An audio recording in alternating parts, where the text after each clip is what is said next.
The American people are scared to death that you're really going after Social Security. Not only did my constituent not get his payment in February, they went to his bank account and tried to claw back previous payments from January and December. And then what did he do? He had to go down to the building in Seattle, the federal building that you're trying to close, and stand in line for hours and hours and hours to try to say he wasn't dead and to stop taking his money. It was Washington State Democratic Senator Maria Cantwell today bringing a story from her home state paper to a confirmation hearing for Donald Trump's nominee to run the Social Security Administration. Senator Cantwell told that story today from the Seattle Times about this 82-year-old Washington State resident who was mistakenly declared dead by Social Security, which resulted in his benefits being taken away. He first tried to fix the problem over the phone. And then, as you heard the senator tell the committee there, he went down to the local Social Security office in person to try to sort it out. This is from the Seattle Times. Quote, "It was like a Depression-era scene," he said, with a queue 50 deep jockeying for the attentions of two tellers. The employees were kind but beleaguered. Quote, "They are so understaffed down there," he said. "They think the office is about to be closed down and they don't know where they're going to go. It feels like the agency is being gutted." After waiting for 4 hours, Mr. Johnson admits he jumped the line. He says, quote, "I saw an opening and I kind of just rushed up and told them I was listed as dead. That seemed to get their attention." One story, one town, one retired person trying to straighten out one problem with Social Security and finding a Depression-era scene when he did so. But as Donald Trump and his top campaign donor and whatever Doge is continue to hack away at the way Social Security runs as an administration, the questions about Social Security are moving beyond an anecdote here or there. The question, of course, is how much the agency can take before it just stops working altogether. It's from the Washington Post today. Quote, "Long waits, waves of calls, website crashes. Social Security is breaking down." Washington Post today provided this riveting reporting from Social Security offices around the country. Quote, "In one office in central Indiana, the phone lines are jammed by 9 a.m. with hundreds of retirees, further taxing a staff of less than a dozen that is responsible for nearly 70,000 claimants across the state." The questions have become predictable. What is the U.S. Doge service doing to Social Security? Will the office close? Will my benefits continue? The employees with no training yet on the impending changes have few answers. Quote, "I hope we're going to be here," the employee tells caller after caller, "but I can't guarantee anything." This is what the Post found in Baltimore, Maryland. Quote, "In Baltimore, an employee who works on critical payment systems said nearly a quarter of his team is already gone or will soon be out the door. Quote, "The reduction in highly skilled staff is already having consequences." The staffer said his office is supposed to complete several software updates and modernization processes that are required by law within the next few weeks and months. But with the departures, it seems increasingly likely that it will miss those deadlines. His team is also called on to fix complicated technology glitches that stop payments. But many of the experts who make those fixes are exiting. He explains that glitches have to get cleaned up on a case-by-case basis. The experts in how to do that are leaving. Quote, "We will have cases that get stuck, and they're not going to be able to get fixed. People could be out of benefits for months."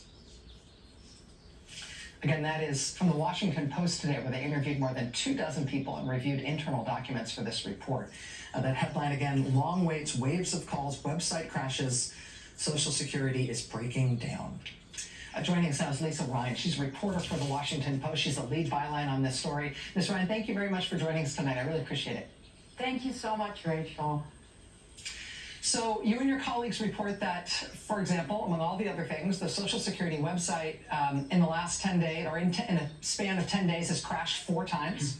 Managers are so short-staffed, they're doing double duty as receptionists. They're taking frontline phone calls.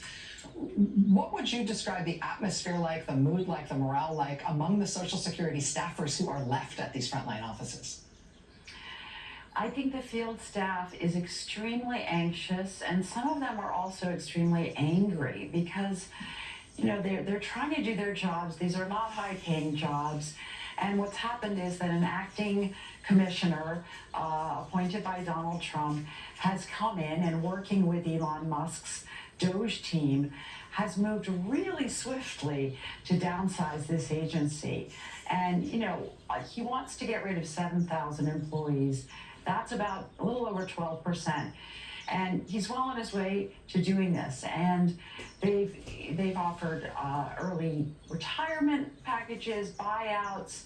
Some people have been fired. Others have just quit because they're so frustrated.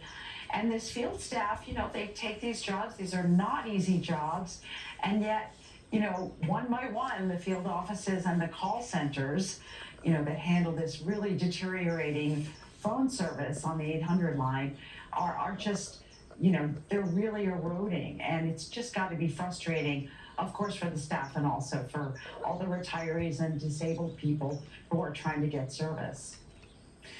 Some of the impact of what Trump has done to the Social Security Administration strikes me as just very granularly specific in a way that is understandable even to people who have no idea how this agency runs.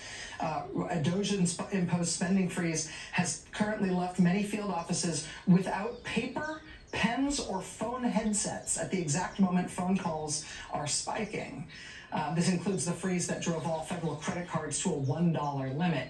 I mean, even if you don't take Social Security benefits yourself, even if you've never been to this kind of agency, you imagine trying to run any sort of customer service operation without having pens or paper or headsets to answer the phone.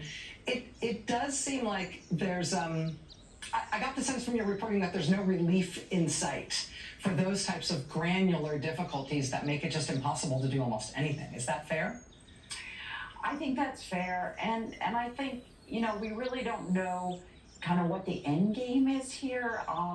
The nominee, President Trump's nominee to run Social Security, had a hearing today before the Senate Finance Committee, and there was a bipartisan group of senators who asked him, look, you really need to address customer service issues, and you need to figure out, how many cuts to the staff and to service are really acceptable, because otherwise this agency is going to grind to a halt. And he said he would address these issues. He talked about using artificial intelligence.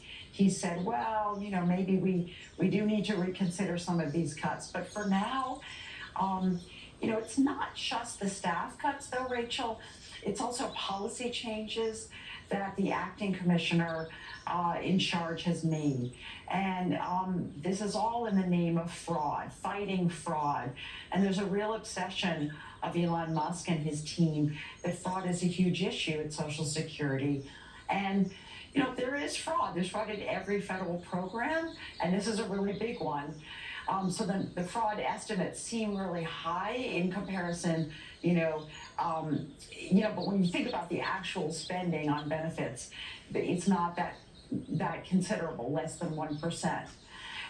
But in the name of reducing fraud, what the Trump official who's in charge is now doing is, he's actually made it harder for a variety of people, largely people who can't use computers, to actually do things like verify their identity or make direct deposits. All this now can't be done by phone, but it has to be done by going to a field office if you can't do it online. But, as we've just talked about, the field offices are just fraying. So this is sort of a weird, kind of cycle of doom that is now going on. I don't know how it's going to end. Yeah, it's not going to end unless they take affirmative action to end it. And it does not seem, there's nothing that we've seen in any reporting that there's any intention to fix any of these things as they keep getting worse. Really vivid reporting, and I know it took a lot of shoe leather to do it. Thank you to you and your colleagues for doing this. Lisa Ryan from the Washington Post, thanks. Thank you for having me. I appreciate it. All right, more news ahead. Stay with us.